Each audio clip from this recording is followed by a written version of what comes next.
Sir अपना mic unmute कीजिए sir.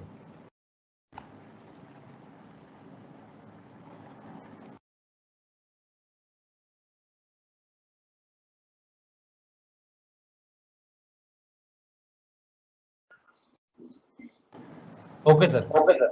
Now I think it's okay. Can I start from beginning? Okay. We will starting it from very beginning. This is the peculiar head of the income tax. In general, actual income of the assessee is taxable in hands of the assessee. This is the second head of the income, and this is a very peculiar head of income. Here, not actual income of the house, not actual income from the house is taxable, rather the earning capacity of the house property is taxable under this head. Section 22 deals with the chargeability of this head. Which type of income is covered under this head is stated under section 22, that is chargeability provision of income from house property. What it states, it says the annual value. What is the annual value? Be careful, not actual income. Annual value means earning capacity of the house property.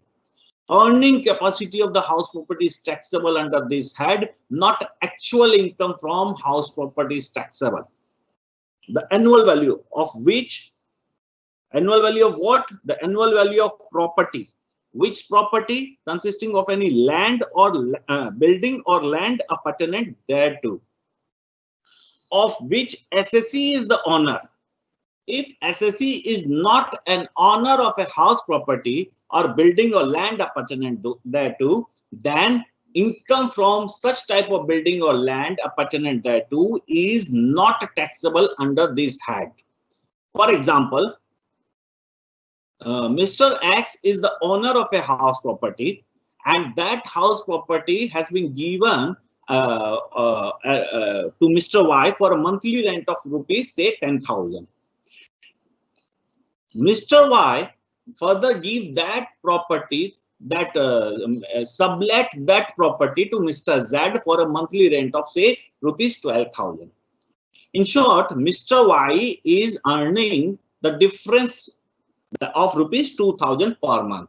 He sublet out that property to Mr. Z for rupees 12,000 per month, and he takes that property on rent at the monthly rent of rupees 10,000. He is earning rupees 2,000 per month. That income of rupees 2,000 per month in hands of Mr. Y is not taxable under this head. Though he is earning income from house property, but that house property, since he is not the owner of that house property, Mr. Y is not the owner of that house property, hence the income of rupees 24,000 in hands of Mr. Y shall not be taxable under this head. It might be taxable under other sources or might be taxable under the BP, but surely not taxable under this head. However, in hands of, he is the owner of that property. Mr. X is the owner of house property. Earning capacity of that house property shall be taxable in hands of Mr. X under this head, that is income from house property, subject to certain exception. First exception is that other than such portion of such property as he may occupy for the purpose of any business or profession carried on by him. If such house property is used by the owner for his business or profession, then annual value of such type of house property is not taxable under this head. Suppose Mr. A has a commercial office in a building, a commercial office in a building, and that commercial office is used by Mr. A as his office. He is a cost accountant. He is using that place as his office.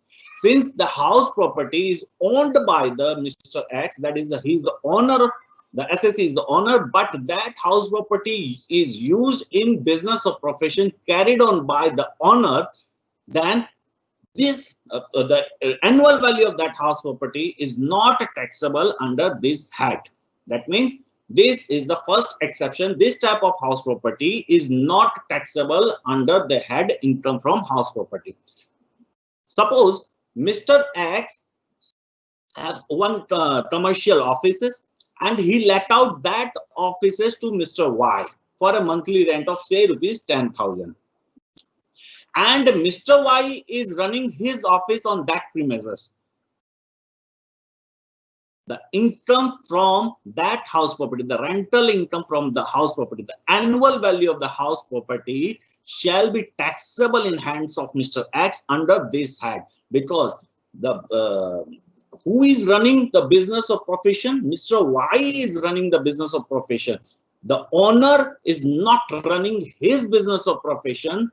Hence, the exception is not applicable. The annual value of this type of house property is taxable in hands of Mr. X under this head. Shall be chargeable to income tax under the head income from house property. I think it is clear.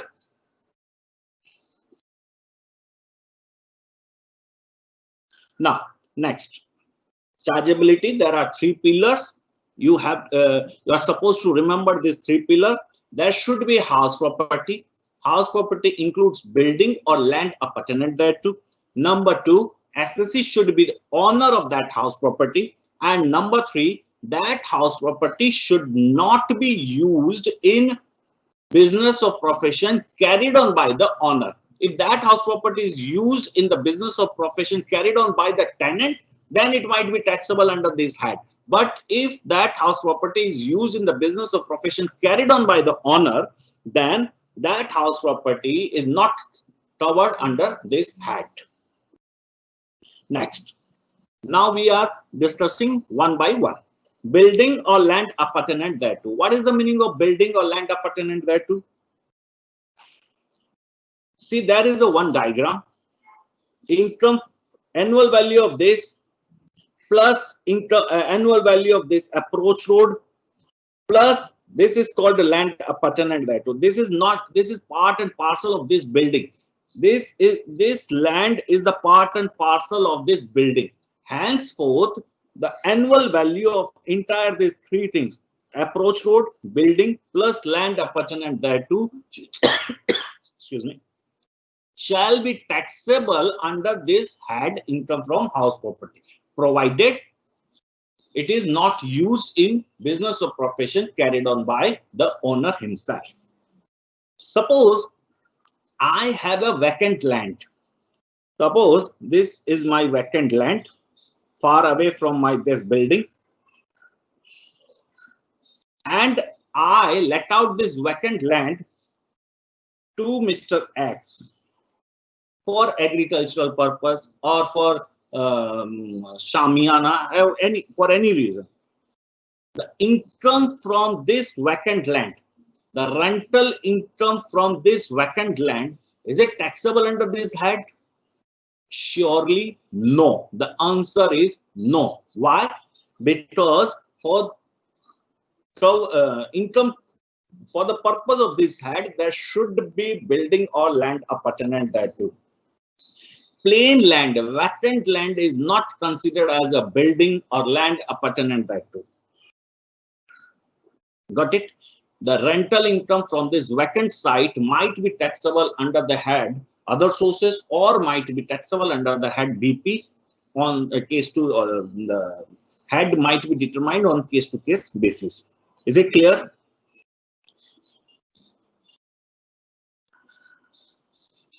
There are few examples of building or land appurtenant thereto.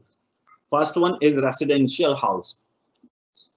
Number two, non-residential house with or without roof. The building or appurtenant, land appurtenant thereto might be used for residential purpose, might be a commercial purpose, might be a factory building, might be an office building, anything. It might be anything, but there should be a building or land appurtenant thereto. Car parking area with building, stadium, open air swimming pool, Many flats in a building, in multi-story buildings in a city, each flat is considered as a separate house property for the purpose of Income Tax Act, and accordingly each flat owner is considered as the owner of that particular house property. One more thing, suppose I have this land. And I got that land on a leasehold basis. I'm not the owner of that house property. I'm the lessee of this land. I constructed one house property on that and let out to Mr. B. I'm not the owner of this land, but I am the owner of this construction. Leasehold period might be 99 years or 50 years, might be. Whether income from this type of house property is taxable under this head or not, in my hand? Yes, it is taxable. It is not stated anywhere that the land I should be owner of the land.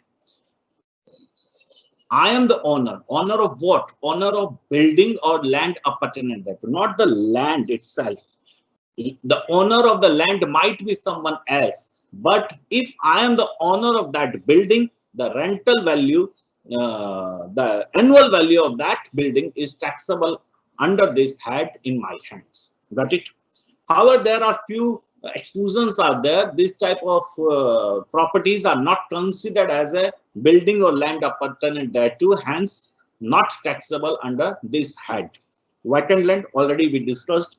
Ruined house, since the house is ruined, thunder is not considered as a house, henceforth annual value of ruined house is not taxable.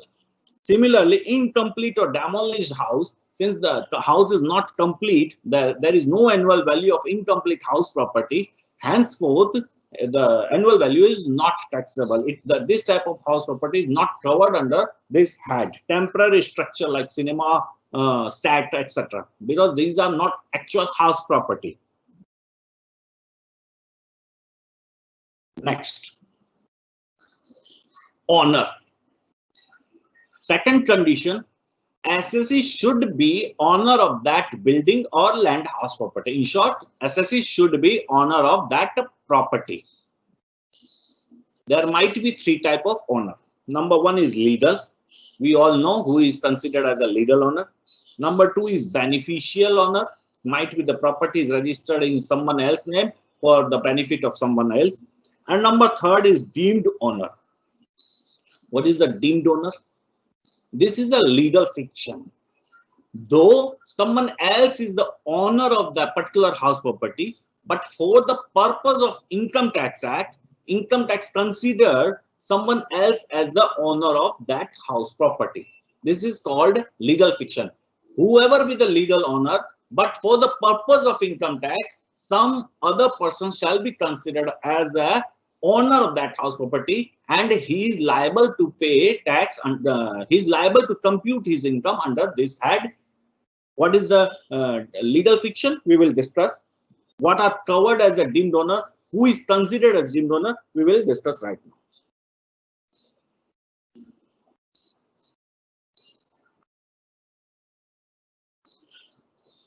If you have any doubts, please, we will discuss all questions and answer after completing this presentation. Fictional owner or deemed owner. Though that means, first of all, legal owner might be someone else. That means the property might be registered in the name of someone else, but for the purpose of Income Tax Act, other person shall be considered as the owner of that house property. That is called deemed owner. That is covered under section 27. There are 5 types of deemed owner. 5 category are classified. 5 persons are in 5 cases. The legal fictions comes into picture. Number 1, section 27(1), transfer to a spouse or minor child. Number 2, we will discuss each one by one. Holder of an impartible estate. Number 3, property held by a member of a company, society, or any other association. Number 4, acquisition of property under Section 53A of the TP Act, that is Transfer of Property Act, and lessee of a building covered under Section 269 UA. Now, one by one. First of all, transfer to a spouse or minor child. Be careful, the word is to, not of. Transfer to a spouse or minor child, Section 27(1). What it states? Suppose Mr. X is the owner of house property and he transferred that house property to his wife, that is Mrs. X, without any consideration. Without any consideration or not appropriate consideration, Mr. X transfer his property to Mrs. X. She is wife of Mr. X. If this type of thing happens, then Mr. X shall be considered as the deemed owner of house property.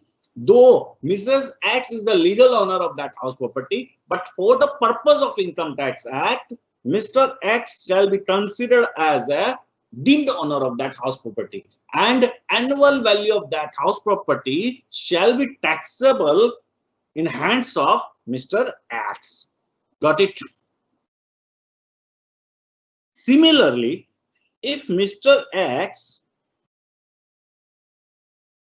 transfer his own property to his minor child, not being married daughter. If Mr. X transfer his property to his minor child, the exception is minor married daughter, then that Mr. X shall be considered as a deemed owner of that house property. The situation is very, the point is that the transfer should be made without appropriate consideration. Without adequate consideration. If there is an adequate consideration has been paid by Mrs. X to Mr. X for this transfer, then the concept of deemed ownership is not applicable. The annual value shall be taxable in hands of Mrs. X. If there is no adequate consideration or there is no consideration, then in that situation, Mr. X shall be considered as a deemed owner of that house property. Got it? Now, few queries in my mind. I'm removing this part.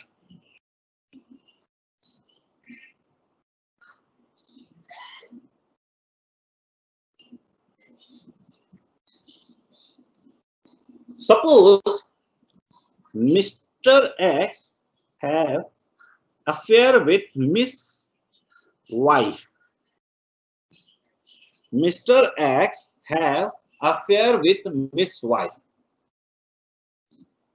Mr. X is the owner of one property, transferred that house property to Miss Y without any consideration. She is the girlfriend of Mr. X and he transferred his house property to her without any consideration. Who will be considered as the deemed owner of that house property, or in whose hand the annual value shall be taxable? Be careful. In this type of situation, this deeming provision is not applicable. In this situation, though there is no adequate consideration, the property is taxable in hands of Miss Y. The annual value from the house property shall be taxable in hands of Miss Y. Why? There is no adequate consideration. Still, it is not taxable in hands of Mr. X. Yes. Why? If there is the one theory, you should remember that theory. If there is some deeming provision, that means that is not a actual practical scenario. If there is deeming fiction, legal fiction, you are supposed to follow word by word.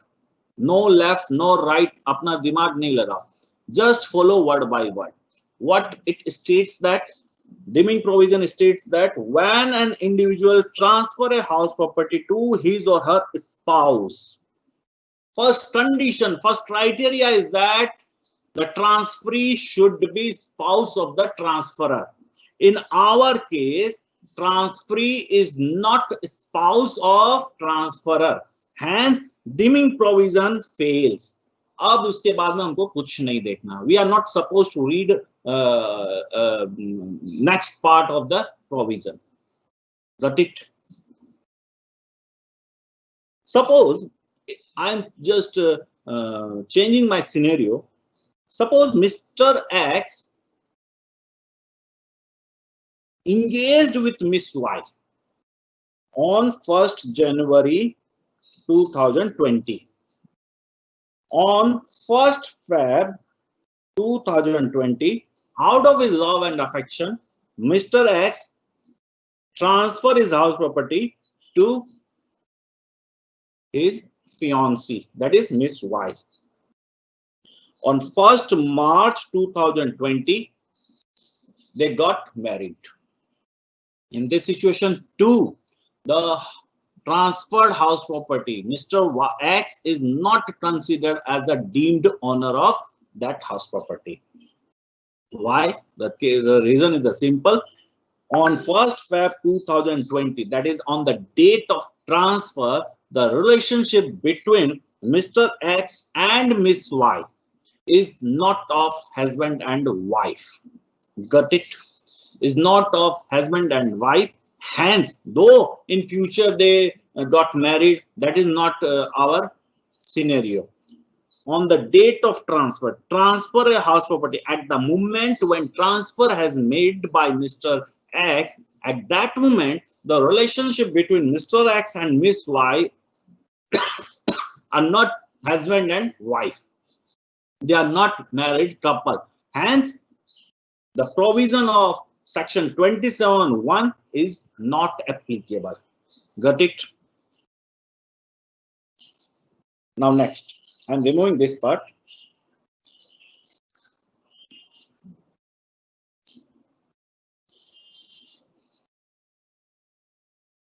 One more example.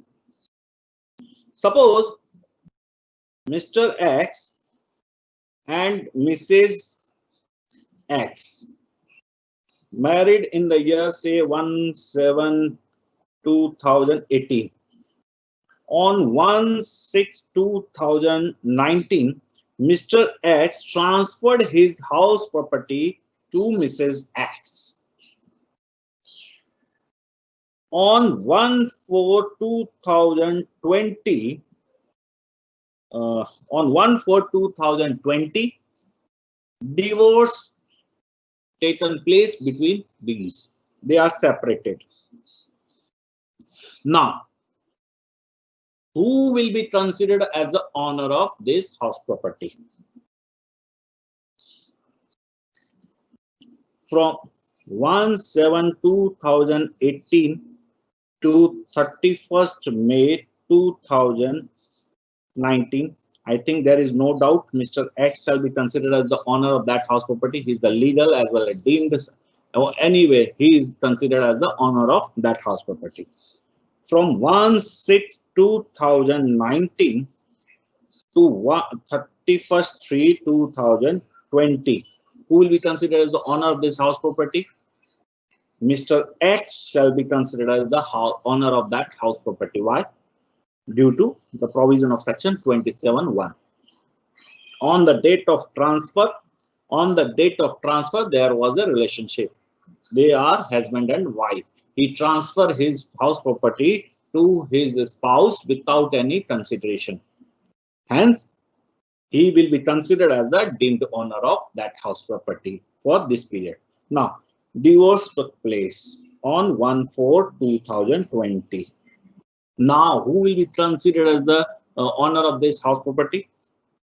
For the purpose of Income Tax Act, since as when income is earned, there is no relationship. Till this, there was a relationship. Mr. X shall be considered as a deemed owner. The income will be taxable in hands of Mr. X. From 1/4/2020, there is no relationship. Divorce has taken place. From this date onwards, since there is no relationship, hence the Mr. X shall not be considered as the deemed owner of that house property. That means relationship of husband and wife should be there on the date of transfer as well as on the date of earning. If as on the date of earning there is no relationship, the divorce has taken place, then the transferor shall not be considered as a deemed owner of that house property. Now onwards, from 1/4/2020 onwards, Mr. X shall not be considered as the deemed owner of that house property. I think it is clear. Divorce might be a legal divorce, or they mutually decided that they will live apart. It will be considered as a divorce for the purpose of Income Tax Act. Now next, 1 minute.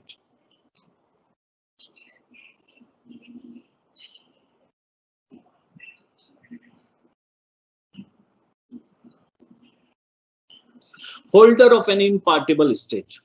One more point I remember. Suppose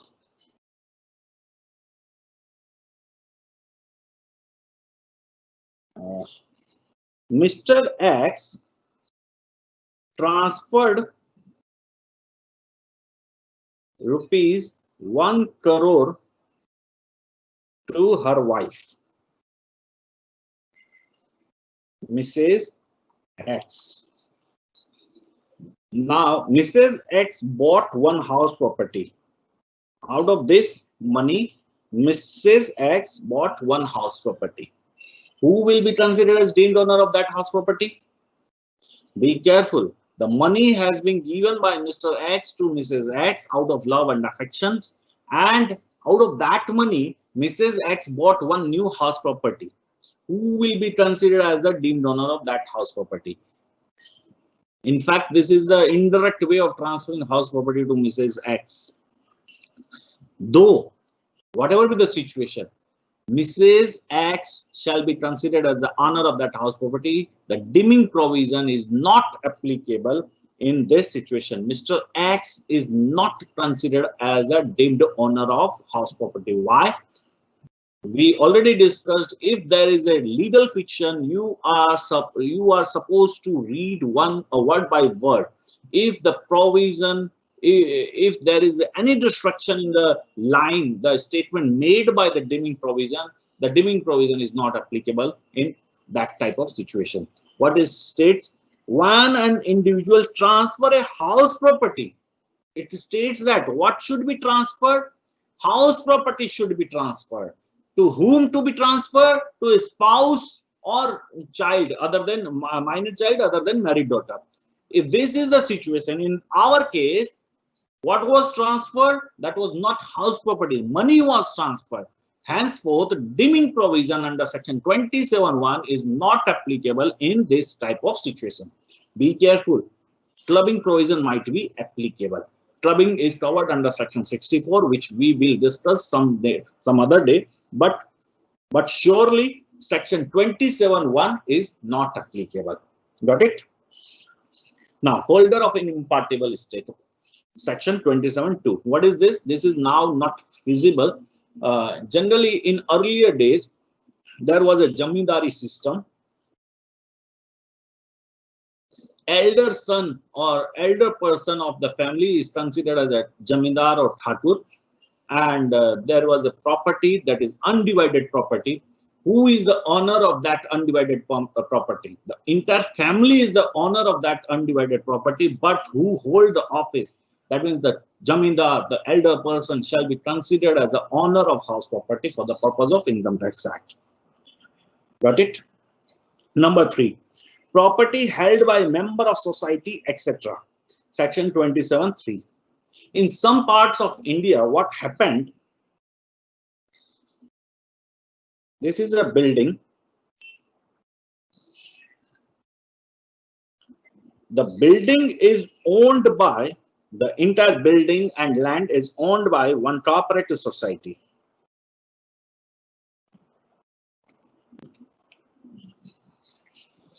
there was three flats, 1, 2, 3 in this building. Building is owned by cooperative society. There was 3 shareholders of this society. There are 3 shareholders of this society.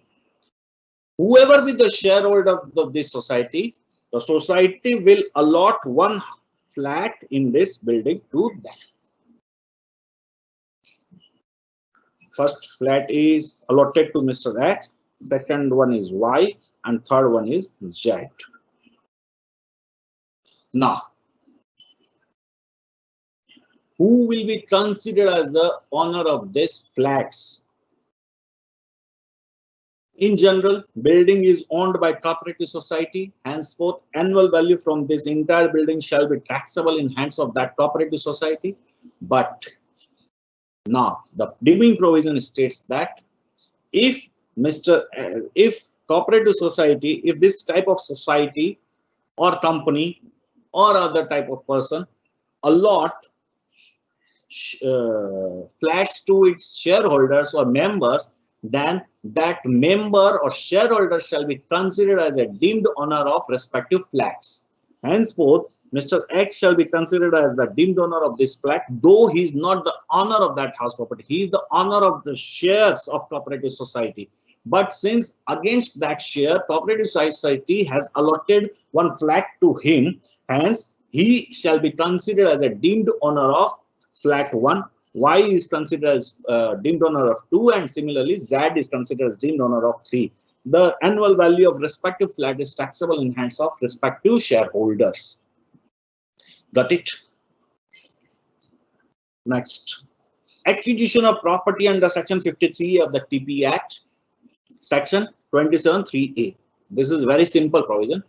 In many parts of India, property has been bought but not registered.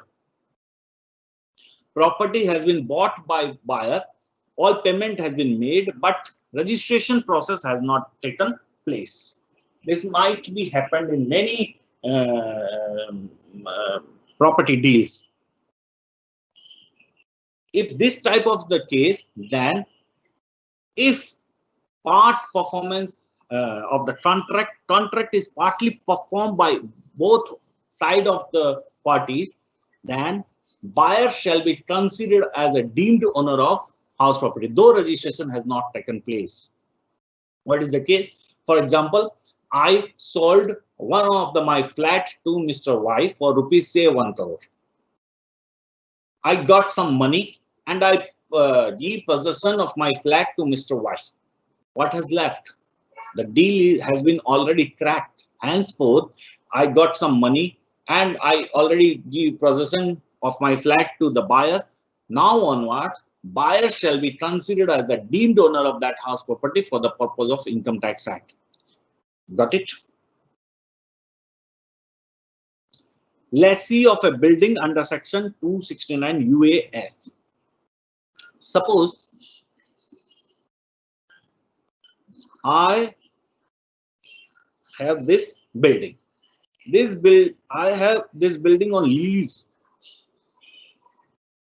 I acquired this building on a lease basis. If the period of a lease exceeds 12 years, if the period of the lease exceeds 12 years, then for the duration of the lease, lessee shall be considered. That means I shall be considered as the deemed owner of that house property for the purpose of Income Tax Act only. And lessor shall not be considered as the deemed owner of that property. If the period of the lease is less than this years, that means say 3 years or 4 years or 5 years, then lessor shall be considered as the owner of that house property for the purpose of Income Tax Act and not considered as the deemed owner of the house property. One caveat is there. For the purpose of calculating this 12 years, the actual lease period plus extended period both shall be considered. And however, if the renewal for this lease is not for 12 months or more, or for a period less than 12 months, then that period shall not be considered for counting of this 12 years, for calculating this 12 years. For example, my lessor, in this case, lessor and me agree, make an agreement for say 11 months. Since the period of this renewal is for less than 12 months, this shall not be considered, this shall not be counted or considered while calculating this 12 years, the period of this 12 years. For one more example, actually, I got a property on lease for 10 years, subject to clause that the lease may be renewed. On 10 years, the lessor and the lease will the lease was renewed for 11 months, and again for 11 months, again for 11 months. Though altogether period is more than 12 years, but since each extension was not for 12 months or more, each period is for less than 12 months. Hence, for the purpose of calculating 12 years, these periods shall not be considered. Hence, lessor shall be considered as the owner of that property, and lessee, that means I, shall not be considered as a deemed owner of that house property for the purpose of Income Tax Act. Got it? Now, there was a third condition. The property should not be used in business or profession carried on by the assessee himself. There are two differences. Assessee let out the property for the promotion of its own business or profession, and assessee is engaged in the business of letting out of house property. If assessee is engaged in the business of letting out of house property, this is not considered. In this situation, the property is not used in the business or profession carried on by the assessee himself. The property is treated as a stock in trade or treated as an investment. Henceforth, any annual value shall be taxable under this head in hands of the assessee, in hands of the owner of the house property. In another situation, for example, I'm a jeweler. I have a property. This is a 2-story building. On second floor, I have a jewelry showroom. And on ground floor, I let out that ground floor to one of the banks. Can I say that I'm using that house property, the ground floor one, in my business or profession? First floor, surely I'm using my property in my business or profession. Henceforth, annual value shall not be considered under this head. What about ground floor? I let out that ground floor to my bank. In that situation, you may claim that that property, that ground floor was let out to bank for the purpose of business or profession carried on by me. What is the reason? Sir, I may give reason that I have minimized the risk of carry on cash to some other bank, carry cash to bank which might be located in some place. In that situation, my cash may be looted, someone may loot me, or that I have so many reasons. There is if bank is on ground floor, I may easily deposit my cash to bank without any risk. I'm minimizing my risk in business. Similarly, I might give the ground floor let out to my one of the police station. Police department, I let out the ground floor to police department, and that too, I may claim that ground floor has been I am using the ground floor in my business or profession. Why? I got security without any cost. Rather, I am getting money. Got it? The uses in my own business or profession is a wider sense, is a wider meaning. Is not just like I have supposed to be using my own business, that is my own office should be there. That is not the case. That might be extended meaning of the uses in the business. I may let out my house property to my manager. that will also considered as a uses in my own business or profession carried on by me. Henceforth, the annual value of the property is not taxable under this head. Got it? It is a very extended meaning. You just I'm giving these three examples for the understanding purpose. You may imagine the extension meaning, the wider thing of this phrase, not used in business of what is the business uses in the business of profession. Got it? Now next, exempted property. There is a list of exempted property. I'm not going into one by one. In this situation, house property is not taxable under this head. Any question right now? Any question till now?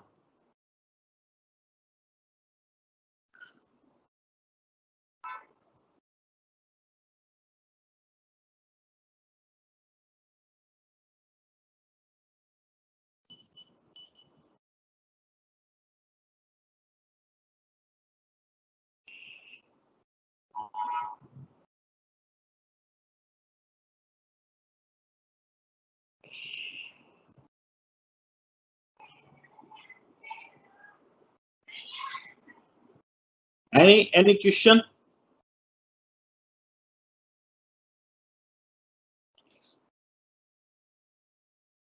So we are moving to another part.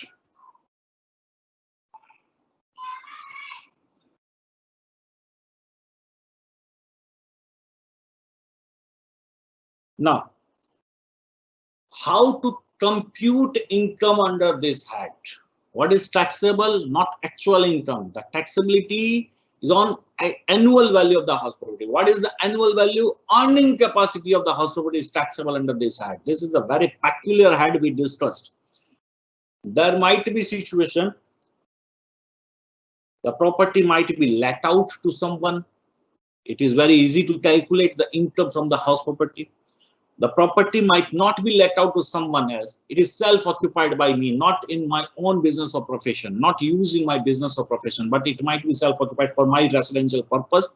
In that situation too, there was no exception. If the property is used for my residential purpose, can I say that I'm using that house property in my business or profession carried on by me? No.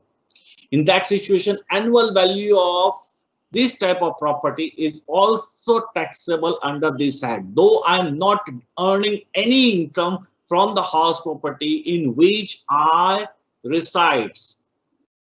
Though the peculiarity of this head is that not actual income, earning capacity of the house property. Though I am residing in a flat in a house property, I'm not getting any income from that house property, but the property itself has some earning capacity. That earning capacity is called annual value, and the annual value is taxable under this head.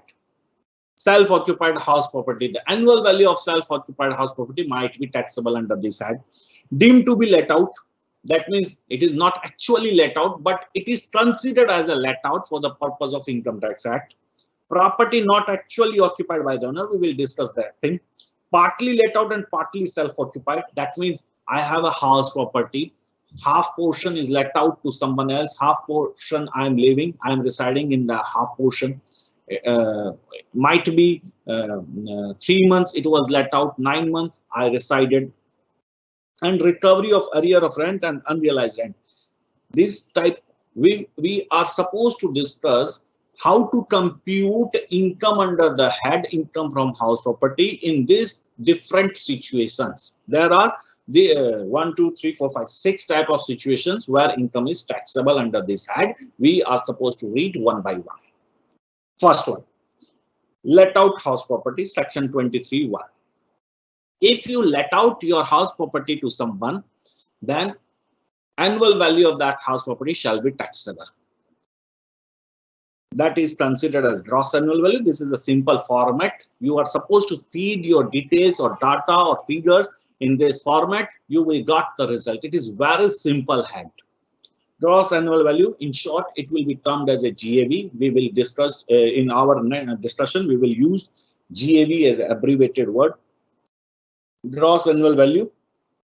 You are supposed to reduce municipal tax subject to certain conditions we will discuss. After reducing municipal tax from gross annual value, we will get net annual value called NAV. And from NAV, there are two deductions, standard deduction and number 2 is interest on borrowed capital covered under section 24A and B. Resulting figure is your income from let out house property.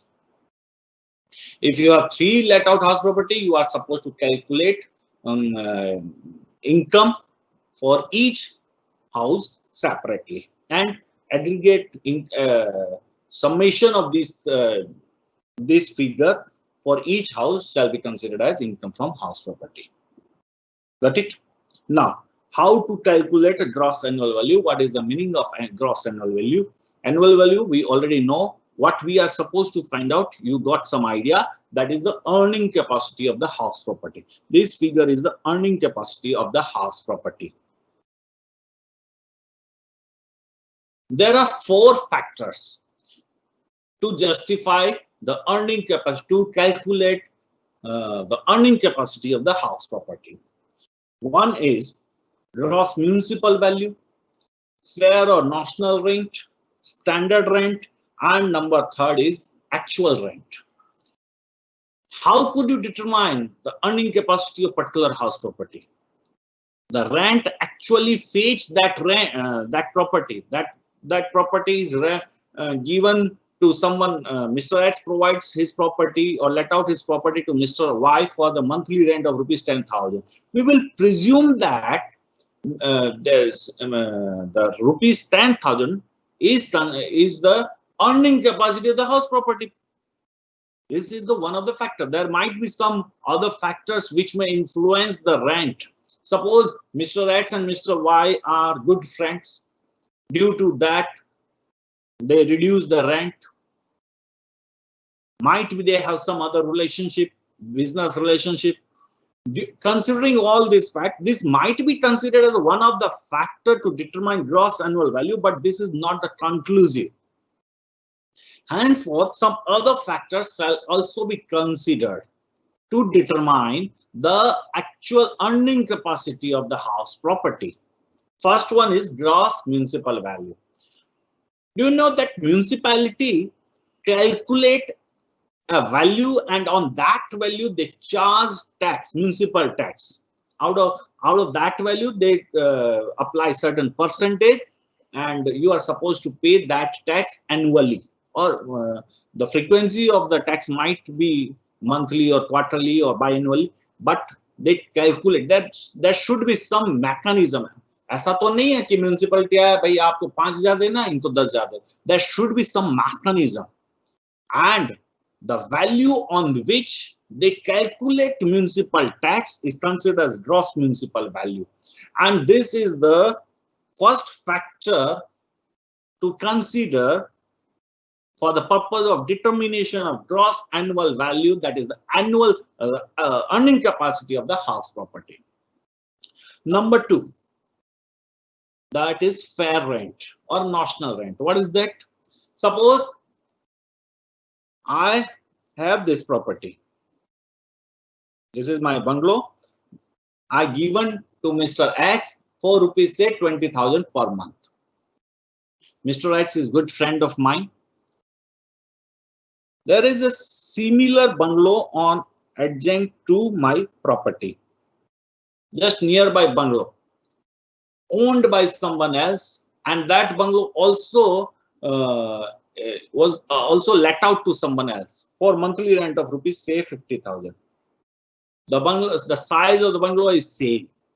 Can we say that the my bungalow rent is 20,000 and the nearby bungalow same in identical, all things are same, given at the monthly rent of rupees 50,000? Can we consider, can we say that the earning capacity of the my bungalow is also rupees 50,000 per month? Can we consider? This is one of the factors that nearby location, the nearby property, the rent, the actual rent of the nearby location, and this is the even we calculate. Someone asked me, could you give your property on rent? Then how could I say that is the rent? I just calculate. I just got information, the rent of nearby properties, and on that basis I will say this is my rent. This should be, I should got this much of money as a rent per month. Hence, this type of fair rent is also a factor for determining earning capacity of the house property. Earning capacity of the house property is termed as annual value. The technical meaning is annual value, but generally it is the earning capacity. What we are determining? We are determining earning capacity of the house property. There are three factors we already discussed, and this one is the standard rent. What is the standard rent? In many areas, not many, in few areas, there is Rent Control Act is there.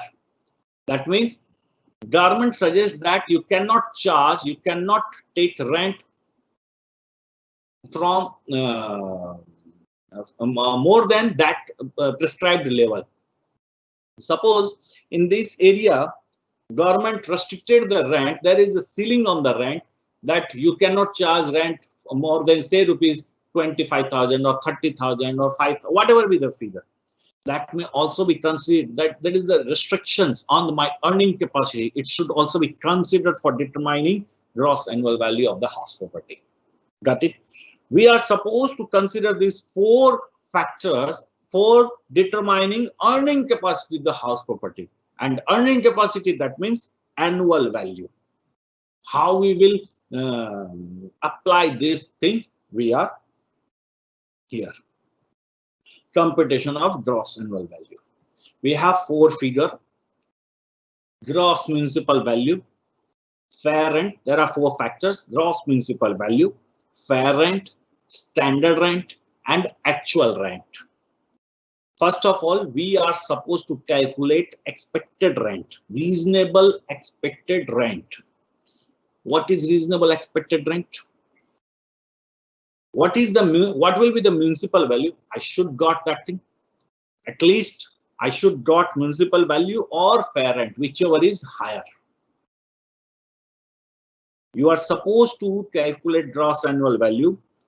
First, RER, that is reasonable expected rent, gross municipal value or fair rent, whichever is higher. You should calculate higher of this.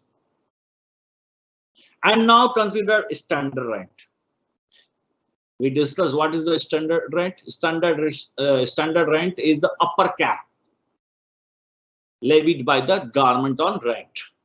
Henceforth, reasonable expected rent cannot exceed this standard rent.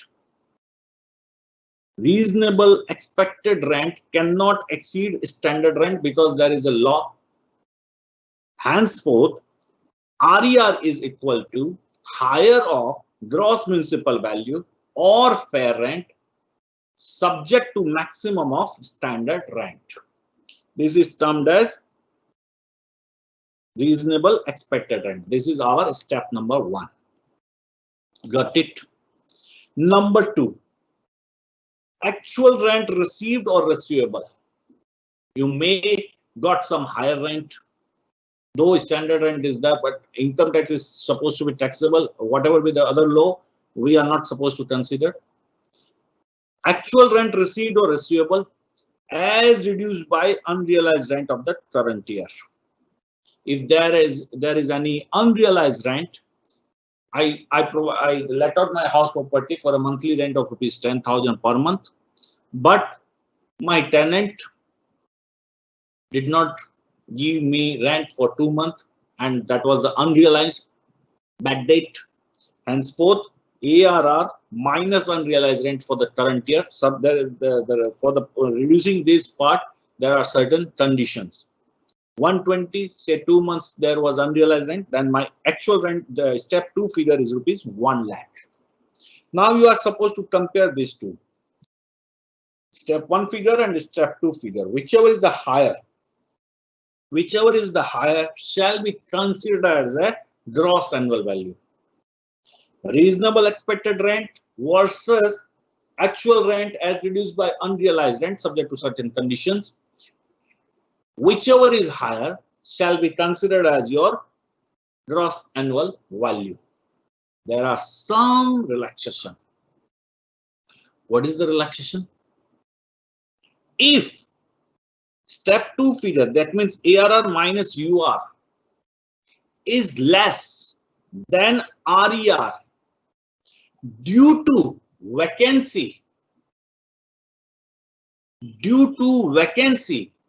then lower shall be considered as a gross annual value. This is the relaxation provided by the Act. Suppose I have a house property. I am in search of tenant, but I did not got a tenant on 1st April 2019. I got tenant on 1st June 2019. Could anyone give me rent for that April and May 2019 since the property was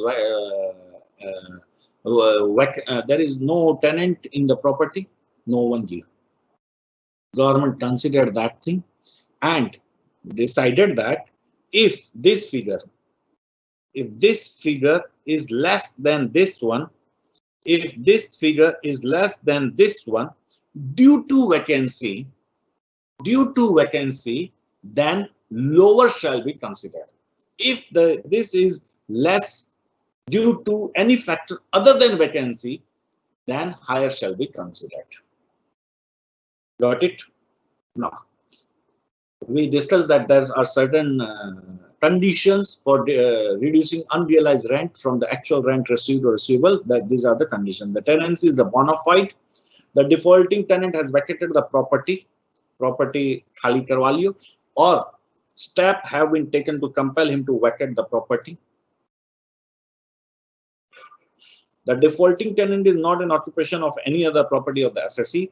The assessee has taken all reasonable steps to institute legal proceedings for the recovery of the unrealized rent. If all these conditions are satisfied, then only you are supposed to reduce your unrealized rent. Now, there is the one example. Calculate RER. What is RER? Reasonable expected rent. And how we will calculate it?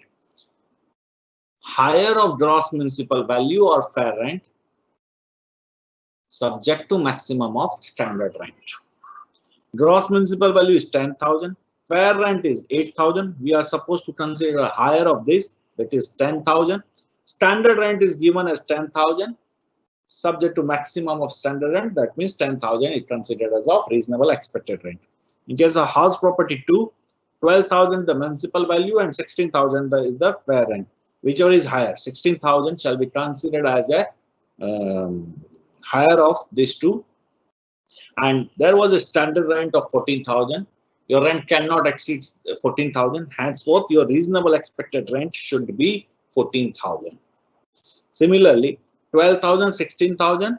Higher of these two is 16,000. There is no standard rent in the area. Henceforth, RER is 16,000. 18,000 is the higher. Standard rent is 8,000. Your RER should be restricted to 8,000. 16, 17, 17, and your standard rent is 20,000. Standard rent is higher than your gross municipal value or fair rent, but the figure should be lower of these two. This is the upper cap. This is not the lower cap. The 17,000 or 20,000 we are supposed to compare, and whichever is the lower shall be considered as a reasonable expected rent. Now next, we calculated gross annual value. That means the earning capacity of the house property. Out of these, we are supposed to reduce municipal tax subject to certain conditions. Municipal tax, whatever name called, by sewerage tax, water tax, whatever we name called, tax as a percentage of net municipal value shall be allowed as a deduction subject to certain conditions. What are the conditions? It should be actually paid during the previous year. If it is unpaid, then it is not allowed as a deduction. The deduction shall be available in the year in which it was paid. It should be actually paid. That means cash basis. It must be paid by the SSC. If it is paid by someone other, that means suppose it was paid by tenant, then no deduction is available.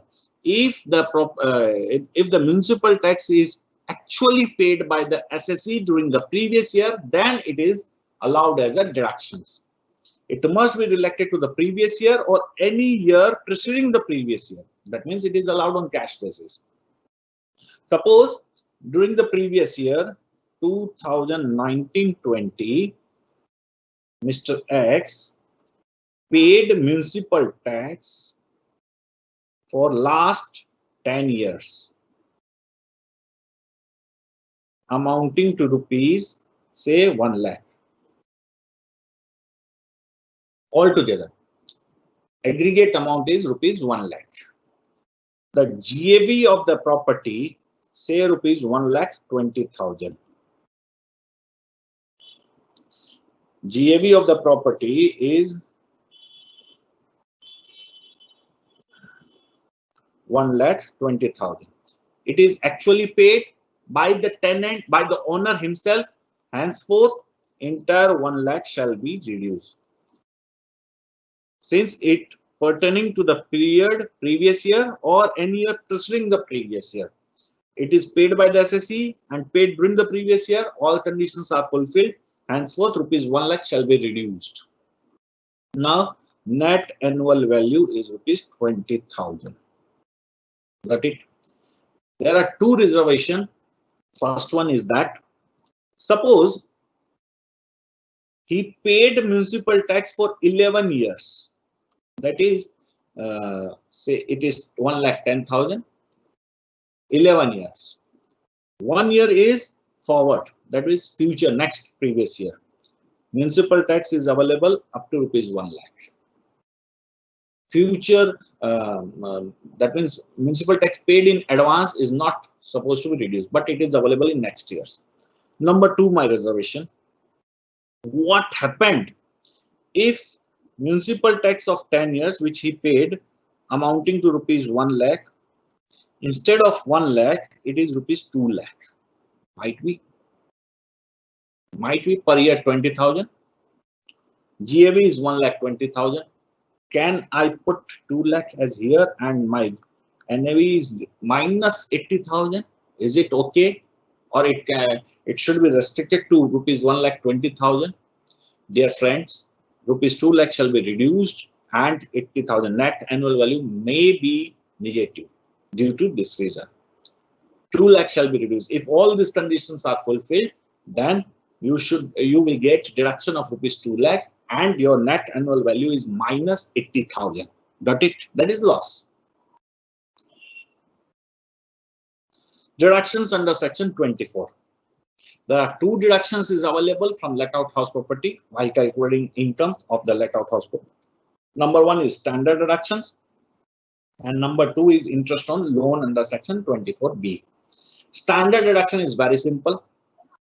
If your net annual value is a positive amount, if your net annual value is positive figure, that means it's greater than 0, then 30% of net annual value, not plus, 30% of net annual value shall be considered as a standard deductions. For example, if your net annual value is rupees, say 2 lakh, then deduction under section 24A, that means standard deduction, is 30% of this 2 lakh into 30% comes to rupees 60,000. Very simple. If this value, net annual value, should be greater than 0. If it is negative, then standard deduction is 0. Got it? Interest on loan under section 24B.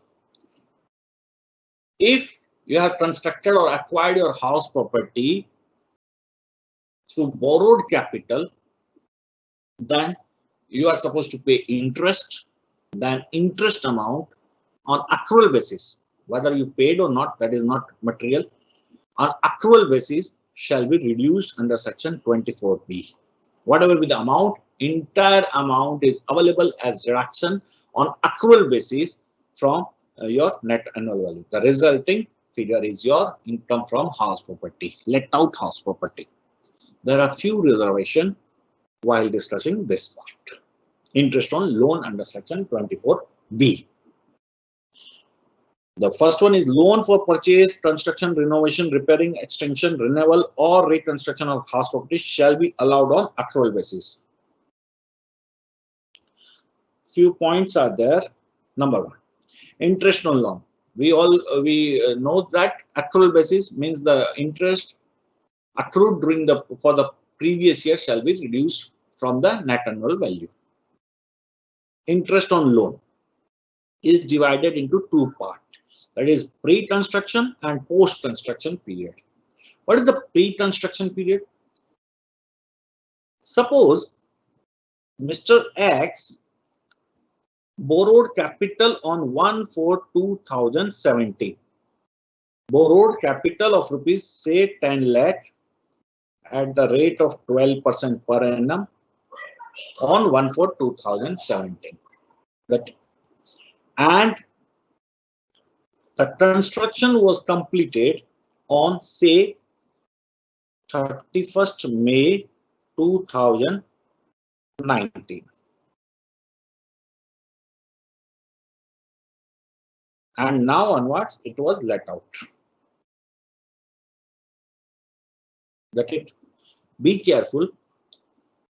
Pre-construction period shall start from the date of acquisition of this loan. The date of acquisition of this loan, in this example, the date of acquisition of this loan, and ends on 31st March, the last 31st March, which before the completion of this house property. Which was the last 31st March before completion of this house property is 31st/3/2019. Got it? That means pre-construction period in our example start from 1/4/2017 and ends on 31st/3/2019. And post-construction period shall be start from 1/4/2019. Got it? While deducting interest on loan under section 24B, we already know that interest on accrual basis shall be allowed. For this year, 1/4/2019 to 31st/3/2020, entire interest shall be allowed as deduction under section 24B if the property is let out. Got it? What about interest for this pre-construction period? SSC is required to pay interest on money borrowed for the purpose of construction or acquisition of the house property, and the money was borrowed from 1/4/2017. He has to pay for interest for these periods also, and this period, the interest for this period is considered as a pre-construction period, and the interest amount for this pre-construction period is available as deduction in 5 equal installment. From the year in which property constructed. That means from 1920, previous year 1920, up to 5 years, SSC will get 1/5 of the interest for this period, that is the pre-construction period, in 5 equal installment, plus the period for the respective years. That means initial 5 years, in the initial 5 years, SSC will get deductions for two type of interest. First, actual accrual interest accrued for the particular previous year, that means 1920, as well as 1/5 of the interest accrued for the pre-construction period. Got it? One reservation is there.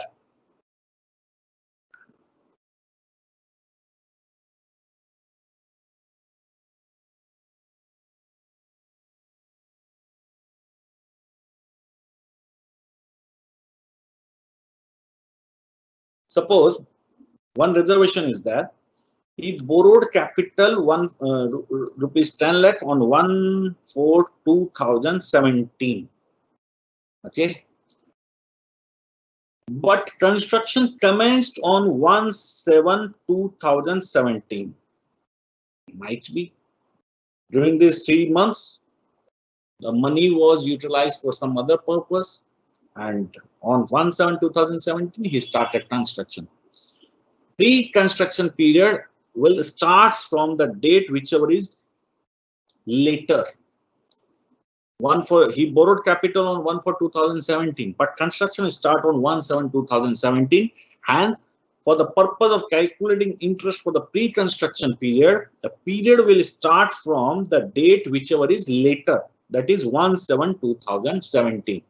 If money was borrowed on 1/9/2017, but construction was started on 1/7/2017, the pre-construction period starts from 1/9/2017. Got it? Now, few more points are there. Suppose money was borrowed for the purpose of payment of interest on loan already acquired for the purpose of construction of house property. Suppose loan of rupees 10 lakh was availed. Rupees 10 lakh loan was availed for construction or acquisition of or purchase of house property at the rate of 12% per annum. SSC does not have any fund for repayment of interest. He again borrowed rupees 1 lakh for repayment of interest, not principal. For repayment of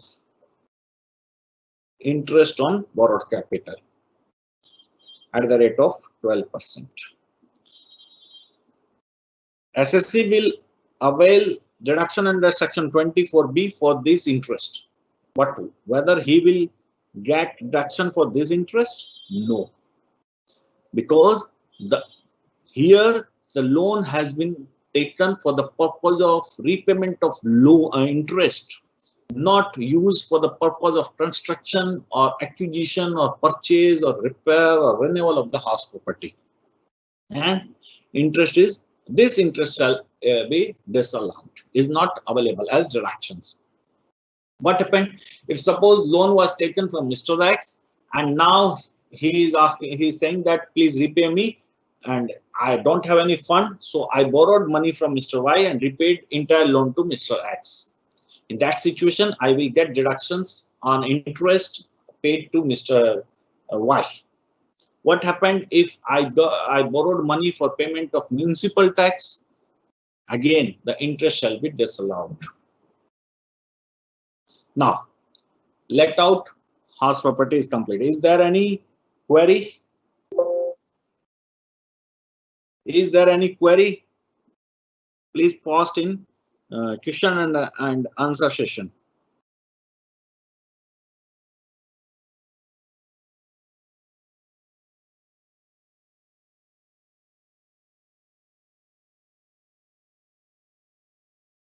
Someone is saying that computation of gross annual value is not clear. For the purpose of computing gross annual value, you are supposed to consider 4 figures. 4 factors are there, namely gross municipal value. Number 2 is your fair rent. Number 3 is your standard rent, and number 4 is your actual rent. First of all, you are supposed to calculate reasonable expected rent. How we will calculate reasonable expected rent? It is higher of gross municipal value or fair rent. Higher of gross municipal value and fair rent, but subject to maximum of standard rent. And that reasonable expected rent should be compared with actual rent received or receivable as reduced by unrealized rent of the particular previous year. Whichever is higher shall be considered as a gross annual value of the house property. One restriction, one exception is that if actual rent received or receivable as reduced by unrealized rent is less than reasonable expected rent due to vacancy, then lower, that means ARR minus UR shall be considered as your gross annual value. Any other query? Is it clear?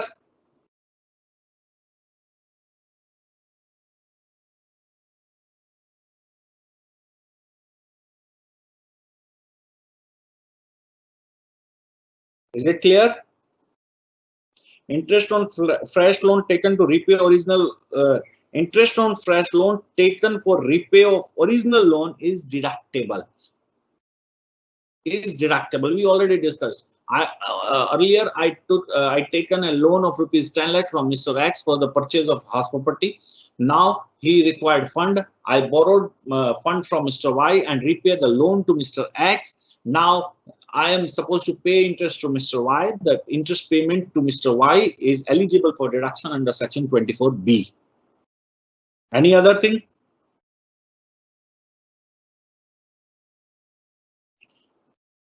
Shall I move to next? Self-occupied house property.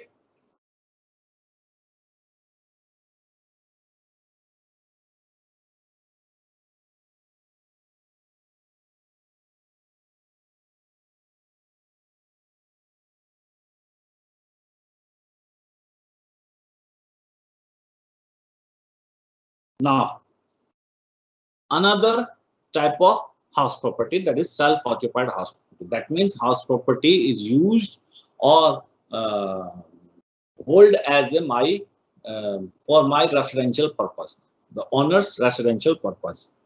Subject to, there are certain conditions. A house property shall be termed as a self-occupied house property where such property or part thereof is in the occupation of the owner for the purpose of his own residence, is not actually let out during the whole or any part of the previous year, and no other benefit therefrom is derived by the owner. I have a house property, and this house property is used by me or reserved by me for my residential purpose, and during the entire previous year I did not let out this house property to someone else, and I did not derive any other benefit. This type of house property is considered as a self-occupied house property. If suppose I let out this house property for 3 months, say April to June, it was let out to Mr. X, and after June the property was vacated and myself shifted to this house property. Can I claim this house property as a self-occupied house property? The answer is no. Since during the previous year the property was let out, though might be for 1 day or 10 days or 3 months, it was let out. Hence, this property shall not be considered as a self-occupied house property. This is also not considered as a let out property because it is partly self-occupied and partly let out. It will be the income for this type of house property shall be discussed later on. It will be considered as a partly self-occupied and partly let out. Got it? Who may consider a house property as a self-occupied property? Can you say that a company own a house property, a private limited company owns a house property? Can that company say that this house property is self-occupied house property? No. Company is not supposed to reside in any house. Who is supposed to reside? Only an individual, and one more thing, that is HUF. That means only these two type of person can claim a house property owned by them as a self-occupied house property subject to certain other conditions. Who?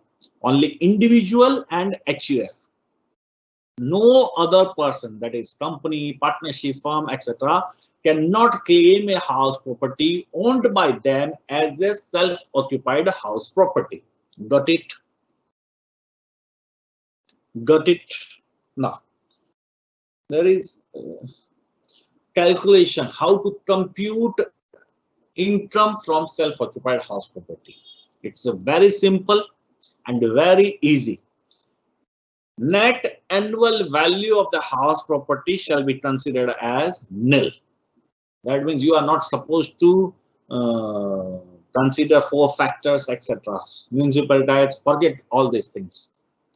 Net annual value of the house property is nil.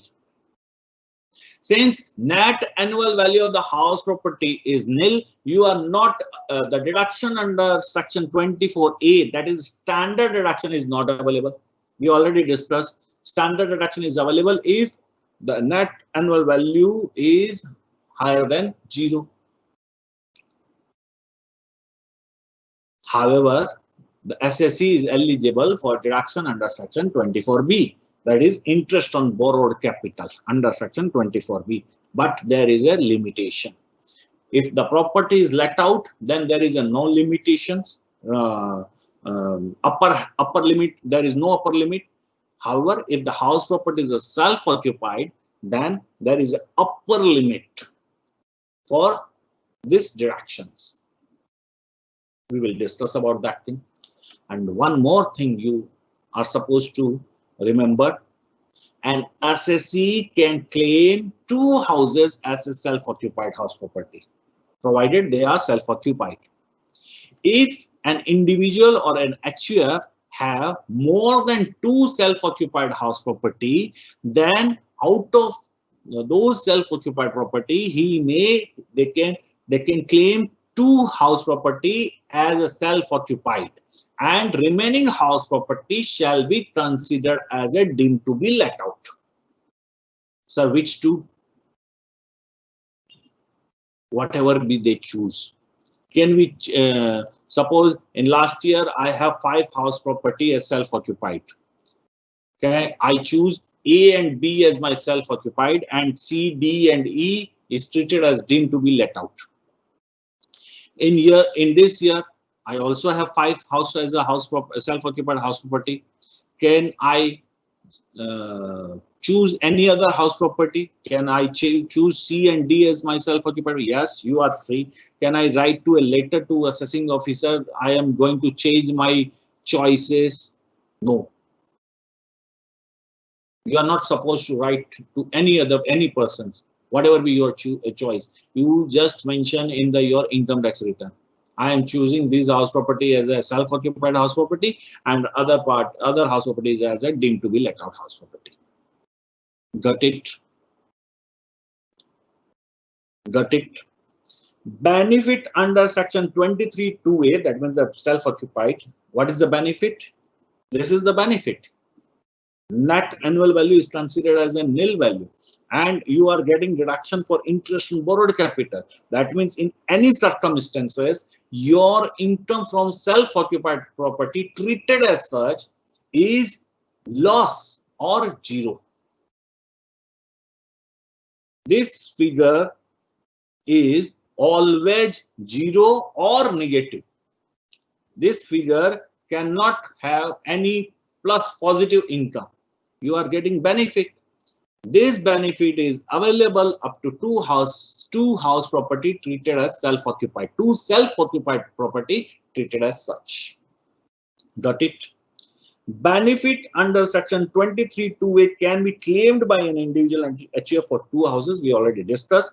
The benefit is not available to other associates like company, firm, etc. We already discussed about it. Got it?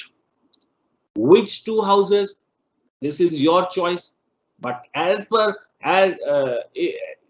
tax expert, you should eliminate. You should choose those house property as a self-occupied house property which have higher income, higher net annual value, or higher income. That means you are supposed to compute considering the property as a deemed to be let out, as well as considering the property as a self-occupied house property, and try to minimize your tax liability on by whatever with the combination you may choose. Now, restriction. We discussed that there is a restriction on availability of interest under section 24B.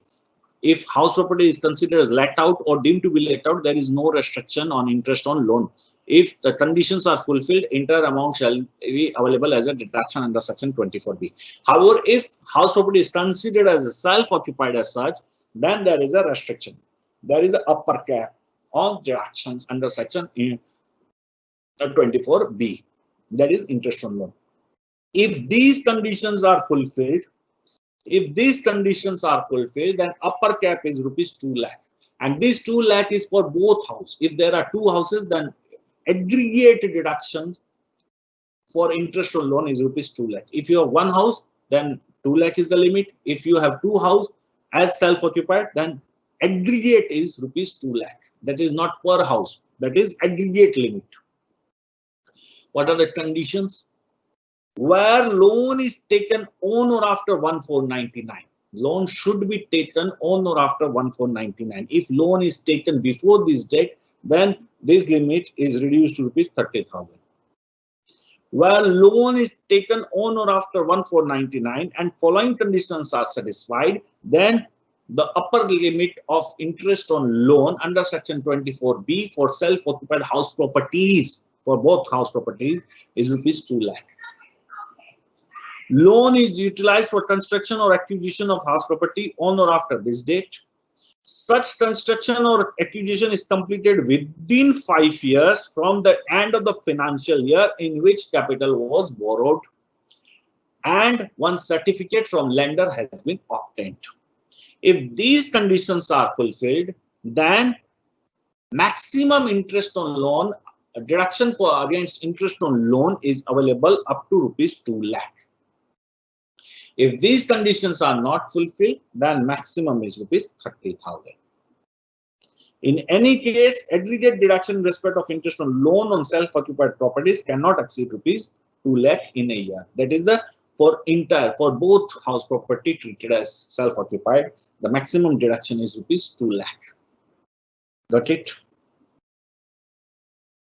We already, if property is self-occupied, on loan was taken on or after 1/4/1999, construction of property of house property, the maximum limit is 2 lakh.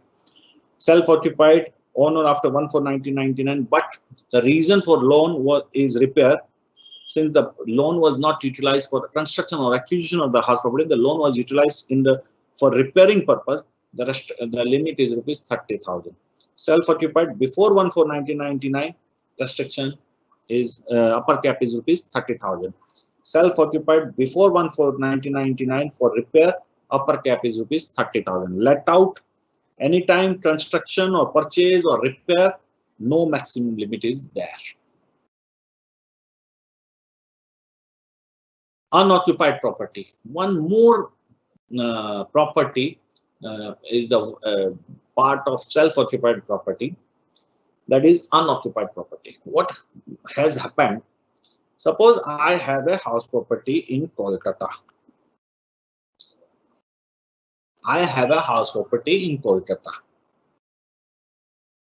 Due to my job, I am residing at Mumbai for entire year. Since I am at Mumbai, this property was not self-occupied, neither self-occupied nor let out to any other person. This type of property is considered as unoccupied property and treatment at par with self-occupied house property.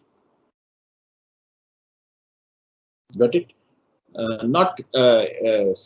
The deductions for two house property might be for one self-occupied, one unoccupied, two unoccupied, two self-occupied, whatever combination. You cannot get benefit of nil NAV more than for two house property.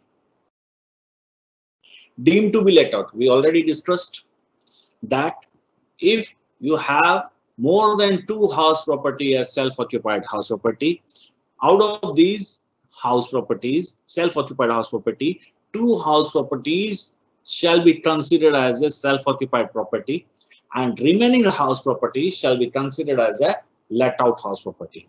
And technically, it is termed as a deemed to be let out. The computation we discussed in let out house property, in case of let out house property, is applicable, barring one exception, that is there is no unrealized, there is no actual rent, since it is self-occupied. Hence, there is no actual rent. Your RER should be considered as your gross annual value. Partly self-occupied and partly let out. Area-wise, time-wise, area-wise, as well as time-wise. It's all are the wings of the let-out house property. For example, I have one house property. This is 30%. This is might be 70%. This was let out, and this is self-occupied.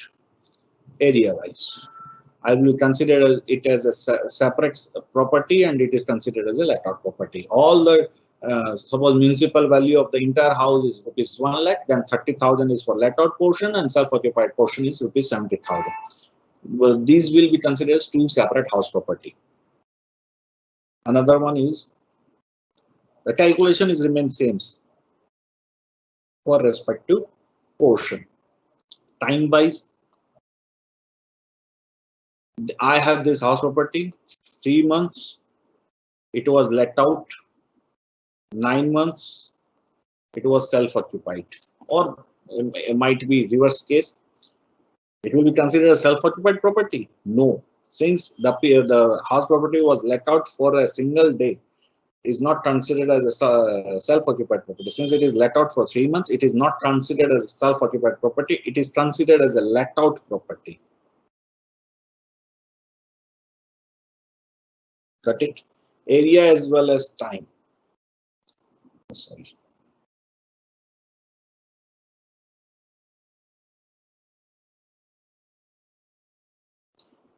I have this house property. This is 2-story house property. This is self-occupied. Ground floor, 50% is self-occupied, 50% is let out. You will decide. It is very simple. House property. This one is considered as a separate house. This is a separate. This is separate. Or you may consider this house as a one house, and this is as a separate house. One more thing.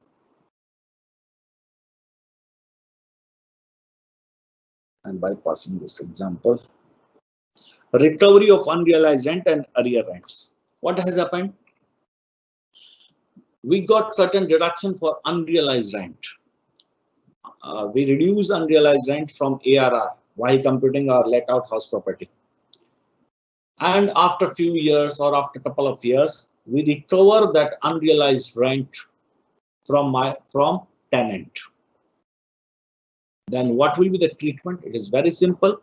Whatever you received in the year of receipt, after reducing standard deduction, the entire amount is taxable under the head income from house property. Whether you own that house property in that year or not, it is not an issue. Suppose I recovered 1 lakh as unrealized rent. I recovered unrealized rent of rupees 1 lakh in the year previous year 2019-20. And this unrecovered rent was pertaining to year previous year 2017-18. In the year of recovery, entire amount as reduced by standard deduction, that means 70,000 shall be taxable under the head income from house property. Though this is taxable, even I sold my house property during the previous year 2018-19. I sold my house property in the 2018-19. Still, I recovered the rent. I will get. I am supposed to tax. I am supposed to offer this 70,000 as my income under the head income from house property. One more thing is there.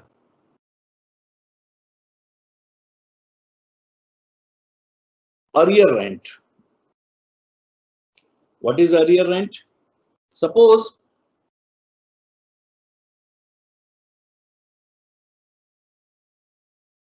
I have a house property let out to Mr. X from 1/4/2016. The monthly rent of rupees say 10,000. Okay. After 2 years, I requested Mr. X, that means on 1/4/2018, I requested Mr. X, please increase the rent amount. He denied. I fight with court, and there are so many. After certain discussions, it was increased on 1/4/2019, rupees 12,000, with retrospective effect from 1/4/2018. Got it? The rent was increased in 1/4/2019 with retrospective effect from 1/4/2018. Suppose in the year 1/4/2018, I offered my income considering 10,000 as my rent, my income, my ARR. For 1/4/2019, from the very beginning, I knows the amount of the rent, my income, and I calculated accordingly. I will got 24,000 extra over and above rent for the year 2019-20. This 24,000 belongs to this year, 2,000 per month into 12 months. That it. This is considered as arrear rent. It will be taxable in the year in which it was received.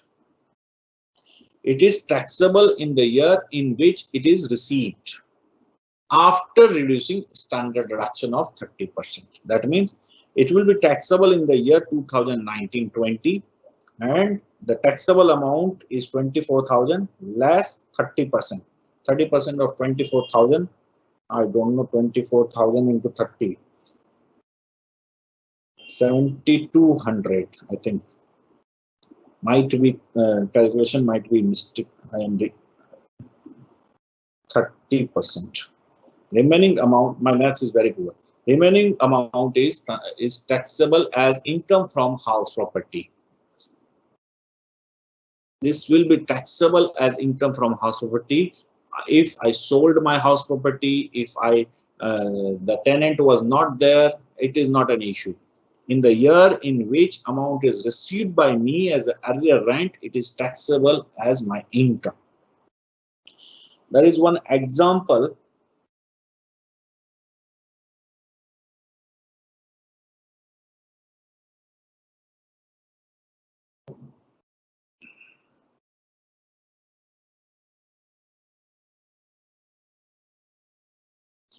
Mr. Lucky Ali owns a house property let out since 1/4/2015 to a school for a monthly rent of rupees 10,000. There was no change in rent till 31/3/2019. On 1/4/2019, as per court's decision, rent was increased to rupees 12,000 per month with retrospective effect from 1/4/2017 and duly paid by school in the same year. Legal expenditure for such suit has been incurred by Mr. Ali at the rate of rupees 30,000. Discuss tax treatment under section 25A. What is the unrealized arrear rent?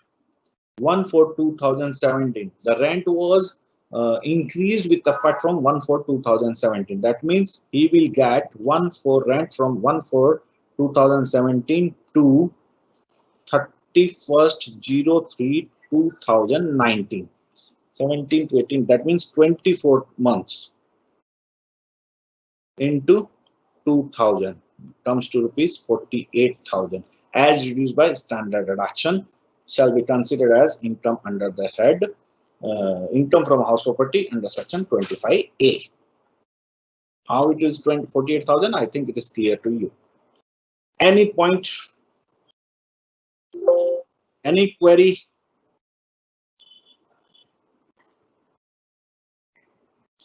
Now you post any query to me from this chapter.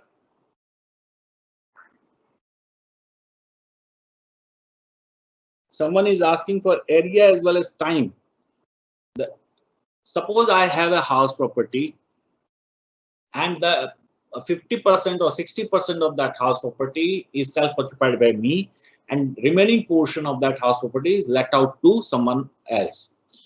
In these situations, this house property is considered as two separate house property. One is self-occupied and another one is let out, and calculation of the income shall be computed accordingly. For let out portion, the income shall be computed as the property is let out, and for self-occupied property, it is the computation shall be made considering that portion as a self-occupied property. Similarly, sometimes it may happen that for 3 months it was let out, and for 7 months it was self-occupied, remaining for 2 months it was vacant.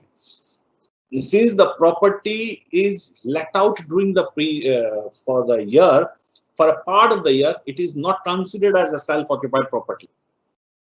For considering a property is a self-occupied property, one of the conditions is that the property is not let out during any day of the previous year. Since in this case the property is let out for 3 months, hence this property is not considered as a self-occupied property. The entire property is considered as a let out property, and you are supposed to compute your income accordingly. Any other question? Earlier received should be added with name. No. It is separately added. After computing all income from your owned house property, you are required to add over and above under section 25A after reducing your standard deduction.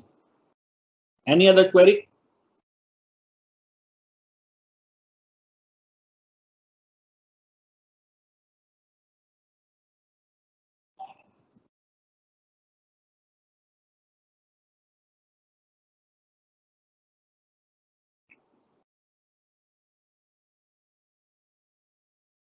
I have one question.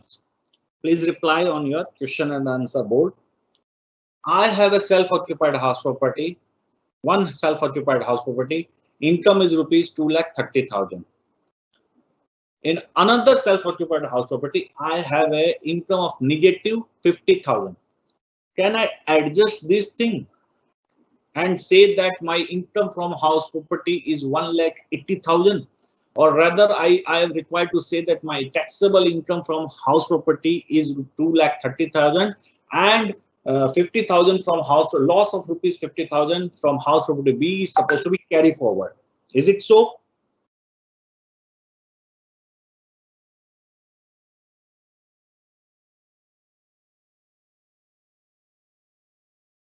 Your income from house property for this example is rupees 1,80,000.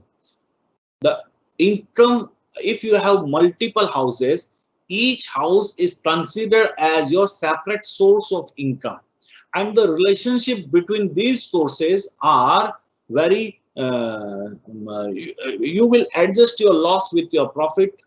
If you have loss under one house and you have profit with some other house, then you will adjust that thing. The relation is very cordial. Any question?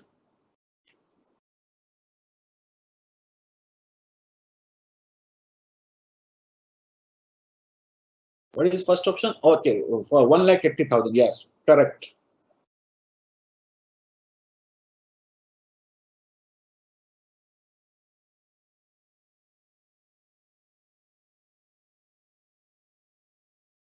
In both, it is return of 70% recovery of amount that is calculated after reducing standard deduction. Whatever you recovered, suppose you recovered 100 rupees and you are supposed to reduce standard deduction of 30%. That means 70 rupees is taxable, and in both it is written as a 70% is taxable. Whatever you recovered, 70% of your recovery amount is taxable income. It is both are the same thing.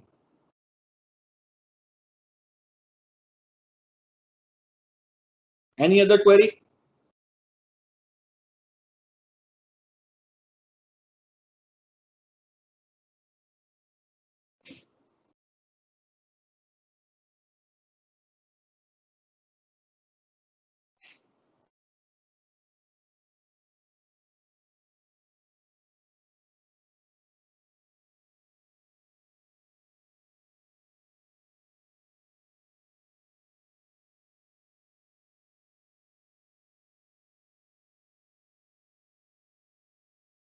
Any other query? If there is no query, can I conclude this session?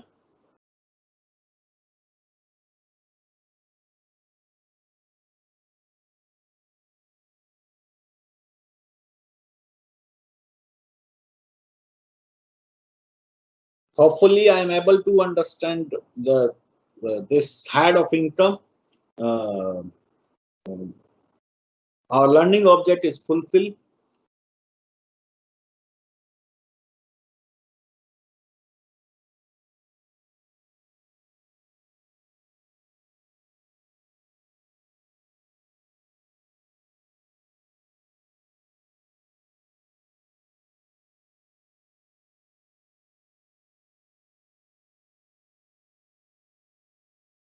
Will there be any further session for direct tax? It will be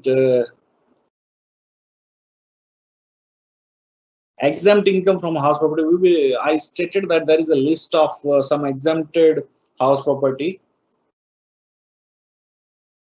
That is a theoretically you are supposed to understand that thing. Sir, I have buy a flat. I am paying maintenance charges and lift operation charge. Can we claim? If someone is asking that I have a house property, I am paying maintenance charges and lift operation charges. Can we claim that as an expenses? If that house property is self-occupied, then you are not eligible for any deductions other than interest on borrowed capital. If this house property is let out to someone else, then you may consider this expenditure. These type of expenditures are covered under standard deduction of 30%.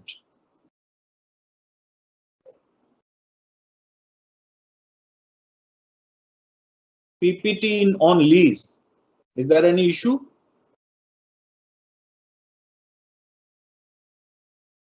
Is there any issue on PPT on lease? This is here. Again, I am covering this part. If you acquired a house property on lease and the duration of the lease is more than 12 years, then lessee, that means you shall be considered as the deemed owner of that house property for the purpose of Income Tax Act. If the duration of lease is not more than 12 years, then lessor shall be considered as the owner of that house property. For the purpose of calculating the period of 12 years, the duration of 12 years, you are supposed to consider actual period of lease plus extended period of lease renewal. However, for the purpose of calculating 12 years, any renewal for less than 12 months shall not be considered.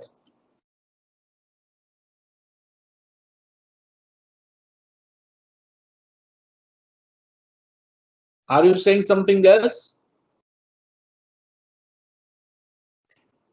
Someone is asking, if I buy a flat and pay lift operation charges, can I claim deduction? If the house property is self-occupied, no deduction is available. Interest loan pay on HP outside India. If you are paying interest on loan outside India for acquiring house property, then deduction is available. But there was one restriction. The one restriction is that you are supposed to deduct TDS. If you deduct TDS on the interest paid to person reside outside India, then deduction is available. Otherwise, deduction is not available. One more condition is applicable if you are paying interest on loan borrowed from a person residing outside India, then you are supposed to deduct TDS under section 195.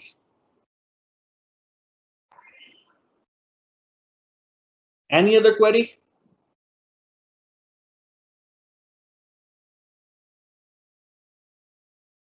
Which one? Interest on, I already answered. Interest loan pay on HP outside India.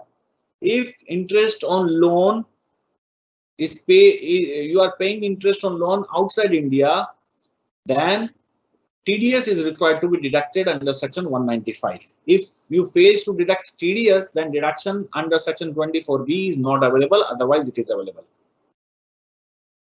And regarding your lift operation charges, in case of self-occupied property, it is not available as deductions.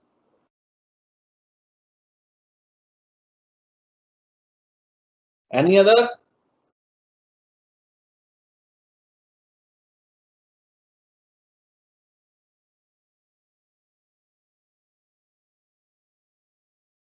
Someone is asking that can we get class on capital gain or PGBP? It is supposed to be scheduled by your institute. I don't know how many class they will offer to me, allot to me.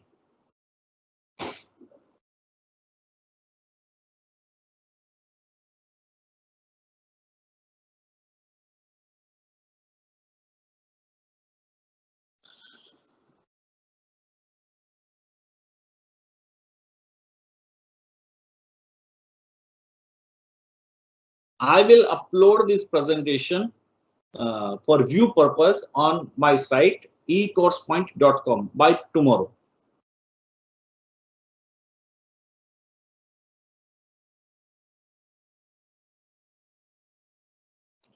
Someone is saying that please inform us through the topic to be in our webinar next. We could go through the topic. I don't have any time schedule right now, so it is not possible for me to provide the topic beforehand.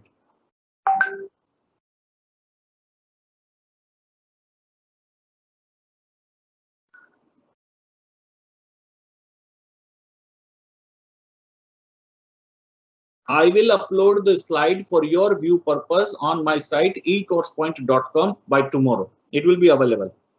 You can view the site. Please. Capital gain is very confusing chapter. We want a class. Okay, whenever we got a session, I will first cover PGBP few parts and then we will shift to capital gain. If webinar is allotted to me, 2 or 3 webinar is if allotted, then first preference will be PGBP, few portion like depreciation, etc. And on next webinar we will go with capital gain, few parts.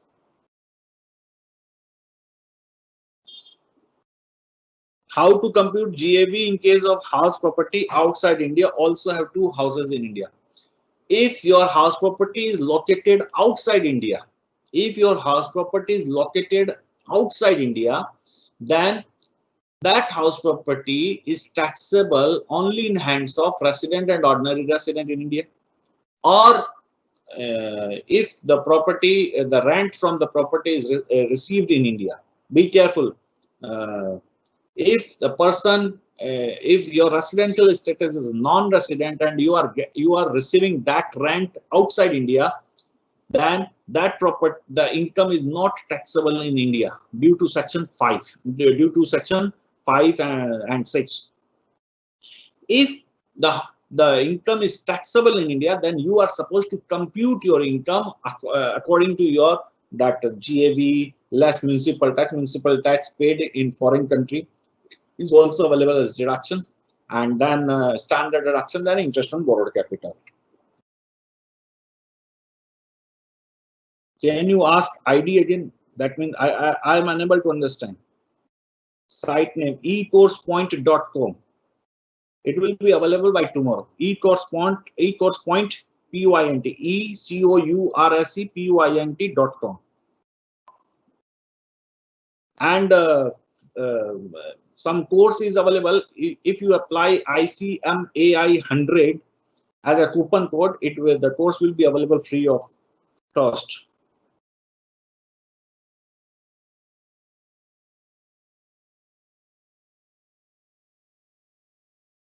Any other query?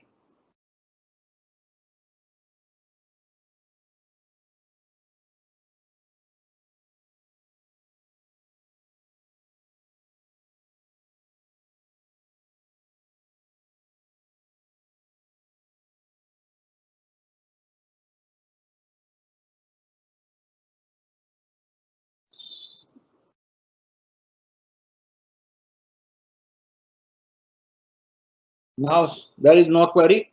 I hope you enjoy the session. Thank you.